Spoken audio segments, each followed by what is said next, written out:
গরুর দুধ যেগুলো আমরা খাচ্ছি এগুলো কি গরুর দুধ? হ্যাঁ গরু, এগুলো কোন গরু? ওই গরু, সেই গরু যেগুলো খাওয়া আমাদের জন্য ঠিক না তাদের। তাহলে আমরা কি খাবো?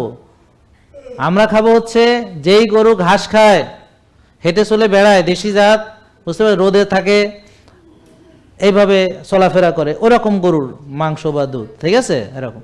আর দুধ ওই ডায়াবেটিস রোগীরা কিছুদিন খেতে পারবে না, কারণ দুধে ল্যাকটোজ আছে, ক্যাসিন আছে, এই জন্য অ্যালার্জি আছে অনেকের, ল্যাকটোজ ইনটলারেন্স আছে। দুধের ল্যাকটোজ মানে কিন্তু চিনি, আর ক্যাসিন কিন্তু আবার অনেকের জন্য সমস্যা করে। আচ্ছা, হ্যাঁ, অনেকের ইনফ্লামেশন হয়, অনেকে বুঝে না, কিন্তু আমি নিয়মিত দুধ খাই তাও আমার কেন গিরা ব্যথা হইলো?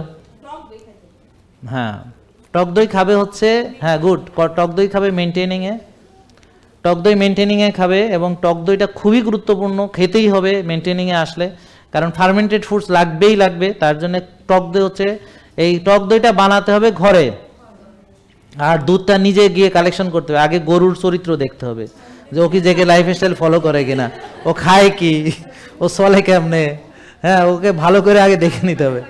জেকে লাইফস্টাইল লিমিটেড, ওষুধ মুক্ত সুস্থ জীবন।